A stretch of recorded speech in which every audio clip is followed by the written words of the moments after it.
Welcome students. This is second year poetry Any Woman. This is written by Catherine Tynan. Before going to poetry, we have to know about our poetess. Catherine Tynan, 1859 and 1931, was an Irish-born writer known mainly for her novels and poetry. Katharine Tynan అనేటువంటి 1859లో పుట్టి 1931లో చనిపోవడం జరిగింది. ఈమె Irish writer. ఈమె బాగా మెయిన్గా నవల్స్కి పోయిటరీకి ప్రసిద్ధి. She was born in an agricultural family in Dublin and educated at the convert school in Drogheda. ఈమె పుట్టడం ఒక వ్యవసాయ కుటుంబంలో పుట్టారు డబ్లిన్లో. అలాగే చదువుకోవడం అనేది కన్వర్ట్ స్కూల్లో చదువుకున్నారు డ్రొగెడాలో. Her poems were first published in 1878. ఈమె యొక్క పోయిమ్స్ అన్నీ కూడా 1878లో మొట్టమొదటిగా పబ్లిష్ అవ్వడం జరిగింది. She wrote more than 100 novels. ఆమె 100 నవల్స్కి అంటే ఎక్కువ నవల్స్ రాయడం జరిగింది. She also wrote 5 autobiographical volumes. ఆమె తమ యొక్క స్వీయ చరిత్రని 5 వాల్యూమ్స్గా రాసుకోవడం అనేది జరిగింది. ఆటోబయోగ్రఫికల్ అంటే స్వీయ చరిత్ర అని దానికి సంబంధించిందని అర్థం. Her poems any women is a beautiful picture of a women in her extraordinary duties in the family as it is in a inspiring poem that celebrates the glory of womanhood. ఈమె యొక్క పోయము any women అనేటటువంటి ఈ పోయము చాలా ఉమెన్ని చాలా అందంగా picturise చేయడం, అలాగే women చేసేటటువంటి పనులను ఆమె యొక్క విధులను ఎంత చక్కగా చేస్తారు అని చెబుతూ ఇన్స్పైరింగ్గా ఉమెన్కి ఆమె యొక్క చేసేటటువంటి పనులన్నింటినీ కూడా తెలుపుతూ మనకి ఉమెన్ మాతృత్వం గురించి కూడా చెప్తూ మనకి చెప్పడం అనేది జరిగింది. Stanza 1. I am the pillars of the house, the keystone of the arch am I. Take me away and roof and wall would fall to ruin me utterly. Meaning of the stanza. In the first stanza, the speaker states that woman is an integral part of her house. She metaphorically equates herself to the pillars and keystones that support the strengthen the house. First స్టాంజాలో మనకి ఈమె speaker చెప్పేది ఏంటంటే, women అనేటటువంటి ఎవరైతే women అంటారో వాళ్ళు ఒక ఇంటిలో ఉండేటటువంటి ఇంట్లో ఒక ఇంటిగ్రల్ పార్ట్, అంతర్గతమైనటువంటి ఒక భాగంగా చెప్తున్నారు. ఇక్కడ ఆమె చెప్పుకుంటున్నారు. ఏమని చెప్పుకుంటున్నారు? పిల్లర్స్ లాగా, కీ స్టోన్స్ లాగా అనుకుంటున్నారు. ఒక బిల్డింగ్కి ఏ విధంగా పిల్లర్స్ కానీ లేకపోతే అక్కడ ఉండేటటువంటి ముఖ్యమైనటువంటి స్టోన్స్ కానీ ఏ విధంగా ఉంటాయో, ఏ విధంగా సపోర్ట్ చేస్తూ ఉంటాయో, ఒక హౌస్కి ఇంట్లో ఉండేటటువంటి ఉమెన్ ఆ విధంగా సపోర్ట్ చేస్తూ ఉంటారు అని చెప్పి చెప్తున్నారు. In these are taken away the building will collapse. ఒకవేళ ఈ పిల్లర్స్ని కానీ లేకపోతే కీ స్టోన్స్ని కానీ తీసేస్తే బిల్డింగ్ అనేది కొలాప్స్ అయిపోతుంది. Similarly if the women is cut off from the family will lose integrity.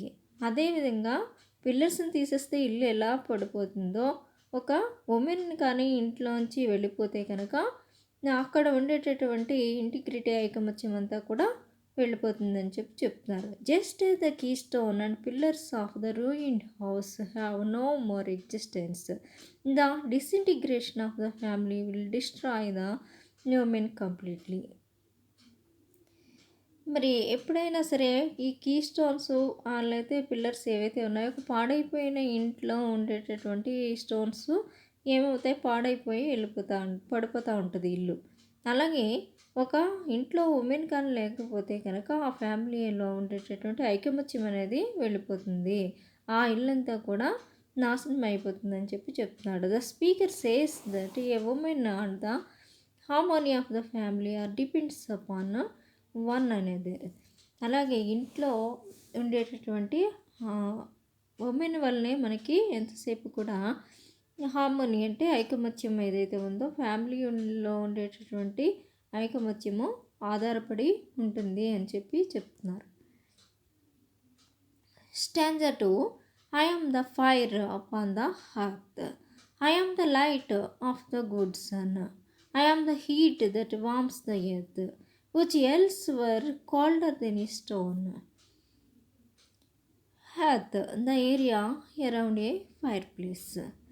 In the second stanza, the speaker says that she has to present a fireplace. Fireplace means a recess at the base of chimney for a domestic fire to cook food for family members. ఇక్కడ speaker చెప్పేది ఏంటంటే ఇక్కడ she has to present at the fire place. ఆమె ఎంతసేపు fire place దగ్గర ఉండాలి. Fire place అంటే మనకి వంట వండే చోట పొరం పొగ కొట్టాల లాంటివన్నీ ఉండేవి. ఆ వంట వండే చోట ఈమె ఫుడ్ అది ప్రిపేర్ చేయడానికి, ఫుడ్ ప్రిపరేషన్ ఫ్యామిలీ మెంబర్స్ కోసం చేయడానికి కంపల్సరీ ఆమె అక్కడ ఉండి వంట అది చేయవలసి ఉంటుంది. She acts like a good sun to give light bright future and wakes up and warms all the family members like a sun. ఈమె సూర్యుడు ఎలా అయితే భూమికి వామ్నెస్ అంటే వేడిని ఇస్తూ ఉంటాడో అలాగే ఈమె పిల్లలందరికీ కూడా ఒక చక్కటి లైట్గా ఉండే లైట్ని వెలుగుని అలాగే బ్రైట్ అయినటువంటి ఫ్యూచర్ని ఇస్తుంది. ఈమె ఉదయాన్నే వీళ్ళందరినీ కూడా నిద్ర లేపుతుంది ఒక సూర్యుడిలాగా. I am the heat and warms the earth. ఆమె ఈ ఈ ఎత్తుని ఎలాగా సూర్యుడు వెలుగు హీట్ వలన వేడి చేస్తూ ఉన్నాడో ఈమె కూడా అలాగే ఇవి పిల్లలకి వెలిగిస్తూ ఉంది. In addition to that colder than stone. అంతేకాకుండా ఇక్కడ ఇంకో విషయం చెప్పాడు, కోల్డర్ దాన్ స్టోన్ అని చెప్పి. Without her the house would be lifeless, children would not develop well. ఇక్కడ కోల్డర్ దాన్ స్టోన్ అంటే ఆమె లేకుండా ఇల్లు ఏదైతే ఉందో అది బాగా డెవలప్ కాదు అని చెప్పి చెప్తున్నాడు. అందుకని ఇక్కడ కోల్డర్ దాన్ స్టోన్ అని ఇచ్చాడు. మామూలుగా అయితే కోల్డ్ యాజ్ స్టోన్ అనేది మనకి ఒక idiom. If something is as cold as stone it is very cold, చాలా చల్లగా ఉందని. If a person is as cold as stones they are unemotional అని చెప్పి అంటున్నాడు. Stanza 3. Yet me the children warm their hands. I am their light of love alive. Without me cold the hearthstone stands, nor could be precious children thrive. Meanings వచ్చి thrive అంటే to grow vigorously, flourish అని అర్థం. Stanza meaning. In the third stanza the speaker says that the women provides love and warmth to the children and enables them to grow vigorously. ఇక్కడ ఈ poet చెప్పేది ఏంటి అంటే ఇక్కడ women ఎవరైతే ఉన్నారో వాళ్ళు లవ్ని, ఓదార్పుని అన్నిటినీ కూడా పిల్లలకి ఇచ్చి వాళ్ళ యొక్క స్టేజెస్లో బాగా ఎదిగేలాగా, వాళ్ళు బాగా ఉన్నత స్థానంలో ఉండేలాగా చేయడం అనేది ఆమె యొక్క పని. She says that hearth stones would be colder if she was not there. Already చెప్పుకున్నాం ఇక్కడ హెల్త్ అంటే మనం మీనింగ్ చెప్పుకున్నాం. అది వంటగదిలో ఉండేటటువంటి చిమ్నీ దగ్గర ఉండేటటువంటి ప్లేస్. ఒకవేళ ఆమె కనుక వంట చేయకపోతే కనుక అక్కడ ఉండేటటువంటి ప్లేస్ అంతా ఖాళీగా ఉంటుంది. ఎందుకని ఎవరు వంట చేయరు కనుక. She refers to her role in cooking food for the family. ఆమె మొత్తం ఫ్యామిలీ మెంబర్స్ అందరి కోసం వంట చేస్తుంది. It is her tactics that promote the growth of the children as unique and precious citizen. అదేవిధంగా ఆమె యొక్క నైపుణ్యంతో ఆమె పిల్లలందరినీ బాగా ఎదిగేలాగా, ఐకమత్యంగా ఉండేలాగా, వాళ్ళని విలువైనటువంటి నాగరికులుగా, సిటిజన్స్గా చేయడం అనేది ఆమె యొక్క బాధ్యత. I am the twist that holds together the children in its sacred ring. Their knot of love from whose close tether no lost child goes a wandering. ఇక్కడ ఈ లెసన్కి వచ్చే ట్విస్ట్ అనే దానికి బాండ్ అని మీనింగ్ ఇక్కడ పోయిటరీలో. స్టాంజా మీనింగ్ వచ్చి in the stanza 4 here the speaker identifies హెర్సెల్ఫ్ with the twist, another important material part of the house or a building. Twist అనేది కూడా ఒక బంధం అనేది కూడా చాలా ఇంపార్టెంట్ అయినటువంటి పార్ట్. ఎందుకంటే ఆమె మొత్తం ఫ్యామిలీ మెంబర్స్ అందరూ కూడా ఒకదానితో ఒకరి యొక్క బంధాలు పెనవేసుకుని ఉండేలాగా చూసేటటువంటి బాధ్యత ఆమెది. She says that it is the love and care of the mother that retains her children in the family circle. ఇంతసేపు తల్లి యొక్క ప్రేమ, ఆమె తీసుకునేటటువంటి జాగ్రత్తలు ఇవన్నీ కూడా పిల్లలందరినీ కూడా ఒక ఫ్యామిలీస్ అనేటటువంటి సర్కిల్లోకి ఒదిగి ఉండేలాగా చేస్తున్నారని చెప్తున్నారు. At the same time she gives them confidence to move around freely. అదే సమయంలో ఆమె పిల్లలందరికీ మంచి కాన్ఫిడెన్స్ని, నమ్మకాన్ని ఇస్తుంది. అందుకని వాళ్ళందరూ కూడా మంచి కాన్ఫిడెన్స్తో డెవలప్ చేసుకున్నారు వితౌట్ ఎనీ ఇన్హిబిషన్స్. అంటే వాళ్ళు న్యాచురల్గా ప్రవర్తించేలాగా వాళ్ళని చూసుకుంటున్నారు. Stanza 5. I am the house from floor to roof. I deck the walls. I board, I spread. I spin the curtains, warp and woof, and shake the down to be their bed. Stanza meaning. In the 5th stanza, the speaker says that the woman decorates the walls. To put it in another way, she herself, it is the decoration on the wall. ఇక్కడ speaker ఏం చెప్తున్నారంటే, మామూలుగా ఇంట్లో ladies ఏం చేస్తారంటే గోడల్ని వాటిని decorate చేయడం, అందమైన వస్తువులని ఉంచడం అనేది చేస్తూ ఉంటారు. ఇక్కడ ఏం చేస్తారు, ఆమెంతటా ఆమెగా ఆ వాల్స్ అన్నింటినీ డెకరేట్ చేస్తారని చెప్తున్నారు. It is the woman who leaves the foundation of privacy by spinning curtains, warps and wools. ఇంటికి ఈ విధంగా డెకరేట్ చేయడంలో ఉండేటటువంటి ఉద్దేశం ఏంటంటే, ఆమె ప్రైవసీకి ప్రాముఖ్యత ఇచ్చారు. ఇక్కడ గోప్యంగా ఉంచడానికి. ఎందువల్ల కర్టెన్స్ అయ్యి వేశారనుకోండి, డైరెక్ట్గా ఎవరైనా మన ఇంట్లోకి తొంగి చూడలేరు. అందుకని కర్టెన్స్ వేయడం, వ్యాప్స్ అంటే కొన్ని రకాలైనటువంటి హ్యాంగింగ్స్ ఉంచడం, అలాగే కొన్ని రకాలైనటువంటి వుడెన్ ఫర్నిచర్ని ఉండడం, వెన్ఎవర్ అండ్ వేరెవర్ నెసరీ, ఎక్కడ అవసరం అనుకుంటే వాటిని అందంగా పేర్చడం అనేది చేస్తారు. ఇది ప్రైవసీని సూచిస్తుందని చెప్తున్నారు. An image drawn from the animal life states that just like the mother bird shakes its fine feathers to prepare bird for its offspring.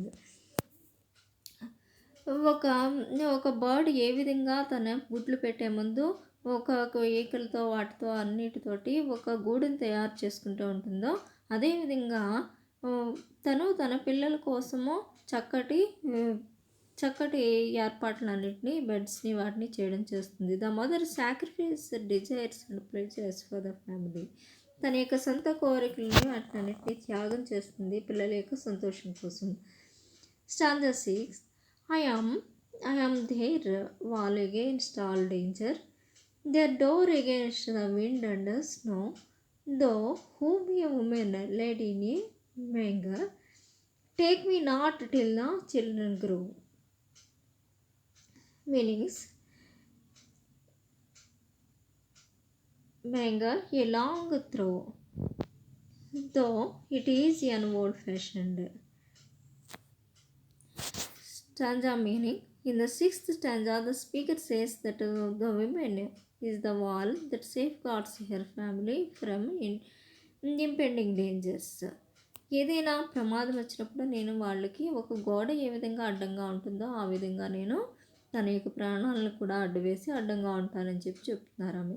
She is the door against the adversities and unpleasant situations. ఏదైనా ఆపదకాలం వచ్చినప్పుడు, లేకపోతే ఏమైనా అనుకోని వచ్చినప్పుడు ఆమె ఎంతసేపు ఒక door లాగా వీళ్ళకి ముందుగా నిలబడుతుంది. The stanza ends with a plea to Jesus not to take away till the children grow.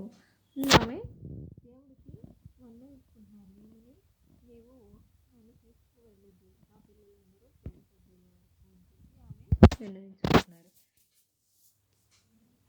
Literary devices in this poem. అయితే ఈ పోయంలో ఏమేమి లిటరరీ డివైసెస్ని వాడారు ఏంటి అనేది చూసుకుంటే, అంటే మీరు తెలుగులో అలంకారాలని అంటారు కదా, అలాంటివి ఏం వాడారని చూసుకుంటే చాలా మెటాఫర్స్ అనేవి వాడడం అనేది జరిగింది. The poem abounds with furry of metaphors, చాలా మెటాఫర్స్ని వాడారు. The speaker compares herself with the pillars of the house. ఆమెని ఆమె పోల్చుకుంటున్నారు. ఏమని? పిల్లర్స్, నేనే పిల్లర్స్ ఆఫ్ ద హౌస్ అని చెప్పి. Next the keystone of the arch, నేను ఒక ఆర్చ్కి కీ స్టోన్ లాంటి దాన్ని. Fire up on the hearth, నేను వంటగదిలో ఉండేటటువంటి మంట లాంటి దాన్ని. Light of the good sun, అలాగే సూర్యుడు లాంటి వెలుగునిచ్చేదాన్ని. The heat that warms the hearth, ఈ సూర్యుడు ఎలా అయితే భూమికి వేడినిస్తాడో నేను కూడా నా ఫ్యామిలీకి ఆ విధమైనటువంటి ఓదార్పునిస్తానని చెప్తున్నారు.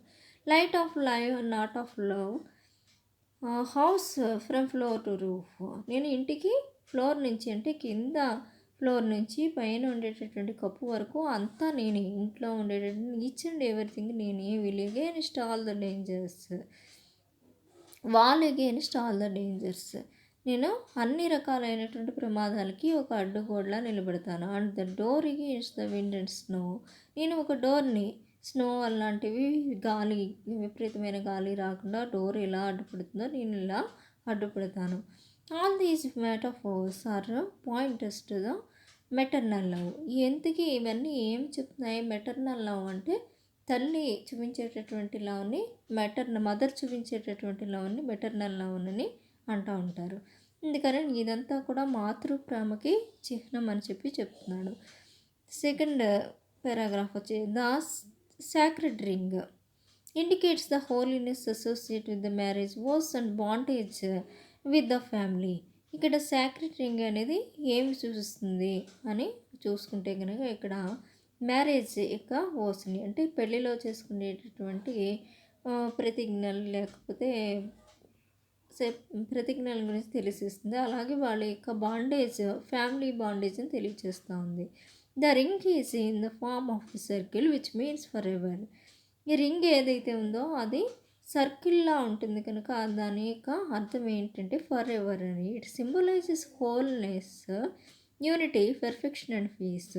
ఇది దేనికి ప్రతీక? హోల్నెస్, పరిపూర్ణత్వానికి, ఐకమత్యానికి, పెర్ఫెక్షన్కి, ప్రశాంతతకి ఇది ప్రతీక రింగ్ అనేది. It is the gravitational pull of the mother's love and devotion which compels her children not to go astray. ఇది ఒక గురుత్వాకర్షణ బలం లాంటిది. ఇది తల్లి యొక్క ప్రేమ ఏదైతే ఉందో, ఆమె యొక్క భక్తి ఏదైతే ఉందో అదంతా కూడా పిల్లలందరూ కూడా వాళ్ళు ఎటువంటి చెడు అలవాట్లకి గురి కాకుండా కాపాడగలిగేటటువంటి శక్తి దీనికి ఉందని చెప్తున్నాను. The artist effects is achieved with the usage of anaphora, the repetition of words I am. ఈమె ఇందులో ఐ యామ్ అని చెప్పి రిపిటేషన్ ఆఫ్ వర్డ్స్ని వాడడం అనేది జరిగింది. అంటే అక్కడ తనని ఎంఫసైజ్ చేసుకోవడం అనేది జరిగింది. రైమ్ స్కీమ్ వచ్చి all the stanzas rhyme except the first stanza in the pattern in which first line rhymes with the third and the second rhymes with the fourth. ఇక ఫస్ట్ స్టాంజా తప్పించి మిగతా అన్నిటిలోనూ కూడా first స్టాంజాలో ఉండేటువంటి first line rhymes with the third, first line third line తోటి and second line fourth line తోటి rhyme స్కీమ్ని కలిగి ఉండడం అనేది జరిగింది. Thank you.